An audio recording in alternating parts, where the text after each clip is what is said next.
All right, our last two videos. This one is slide 68 through 77, managing relationships in the Power Pivot data model. So it says, remember that before building your Power Pivot table, you change the data sets into tables. Now you're going to add these tables to model and define the relationships between the tables.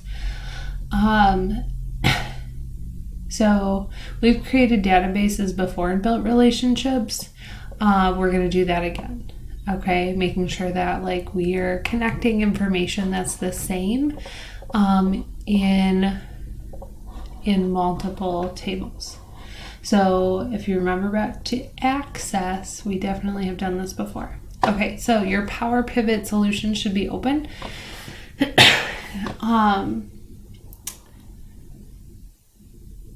We should now have all of these defined as tables.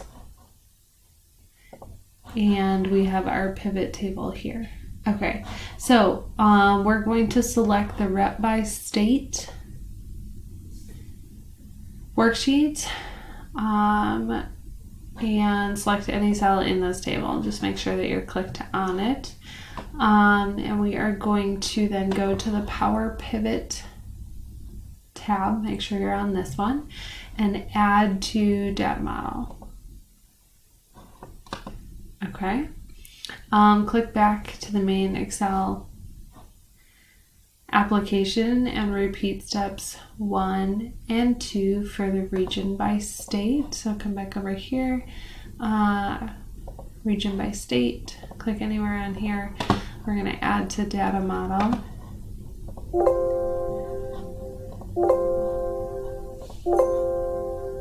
Come on.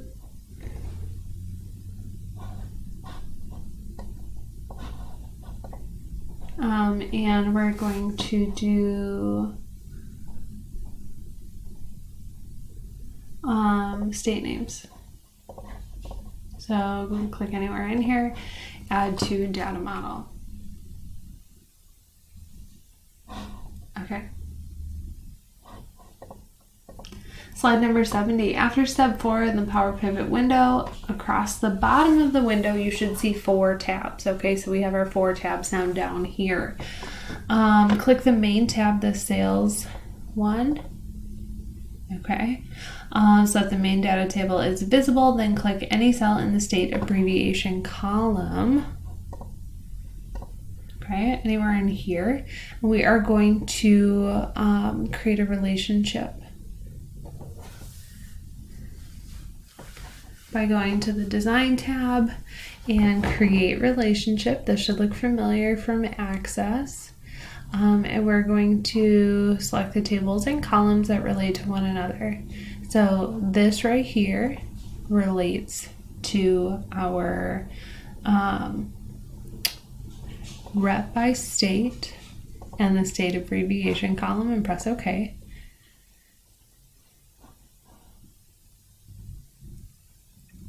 All right, so we now have that relationship.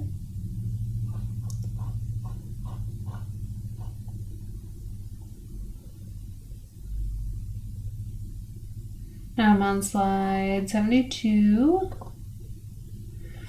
Repeat those steps 2 more times, creating relationships between the sales data table, the region by state based on the state abbreviations, and the state names one as well. So in here, anywhere in here, we're going to go to Design. We're going to create a relationship. We're going to come down here, regions by state, state abbreviation.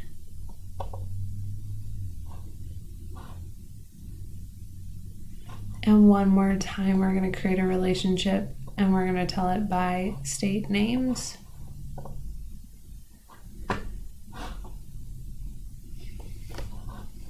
Okay, to check your work in the PowerPoint Pivot window, click the Home tab and then the View group, Home tab, View group, Diagram View.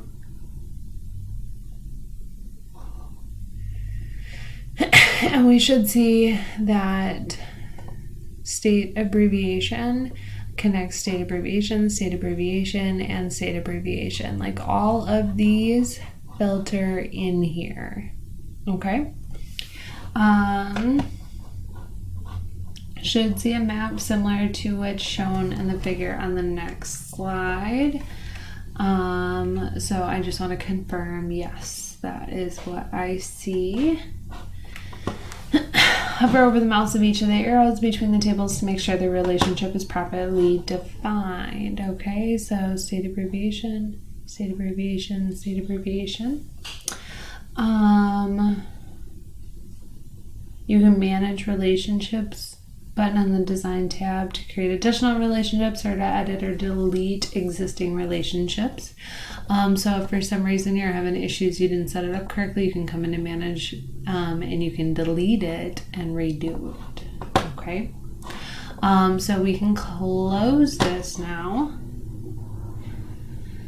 And I'm now on slide 74, where it says once all your relationships are correct, exit the Excel application window and save the workbook. Go back to the Power Pivot window. If you close the Power Pivot window, you can reopen it by clicking the Manage button on the Power Pivot tab in Excel.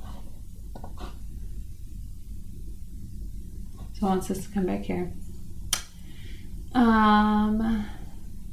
Click the Home tab of this. Now click the Pivot Table button to add a new pivot table on a new worksheet. Pivot table. New worksheet. Press OK. All right.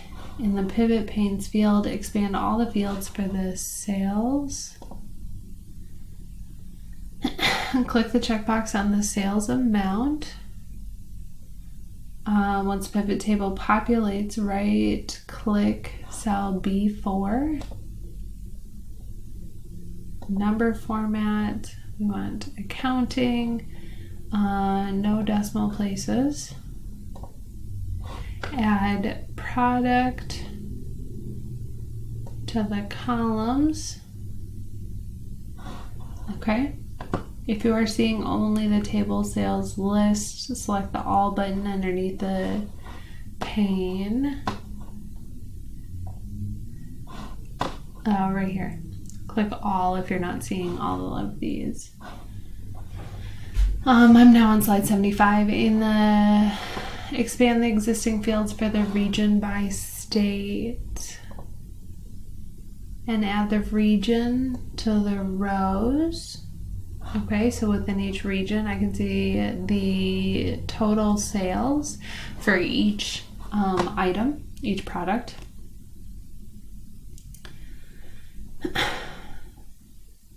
Adjust the height of row 1 to 90 points or 120 pixels. So I can drag this down and see if I can get it exact. If I can't, I can also right click, row height, tell it that I want 90. Okay.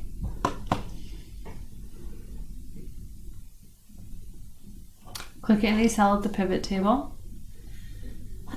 Go to the Analysis tab and then click Insert Slicer. We've done slicers before. And we are going to slice this by, we'll have 2 tabs. Click the All tab. If the total rep by state item is collapsed, open that up. All of mine are open. Select Sales Rep and press OK. Resize the sales slicer so it covers B1 through F1. And we want 3 columns. 3 columns.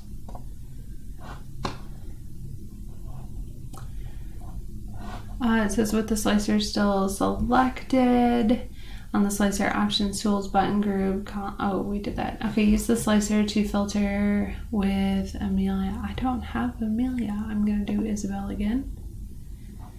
and John. So I'm going to do Isabel and Sven. So holding down Control to be able to select both of those. Click the drop down filter button in C3.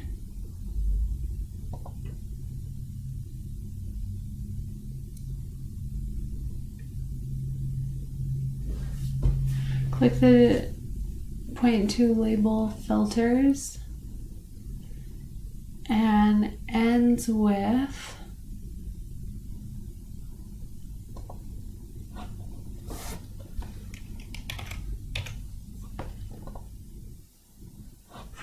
gadgets and widgets, because that's what those words end with. That's a weird thing to filter by, but okay. And we're going to save this, and we're going to leave it open for the next one. So if you have different names, that's fine. I don't care if you have different names, as long as I can see that you still are understanding the concepts. So we're all done with this one. Last video coming up.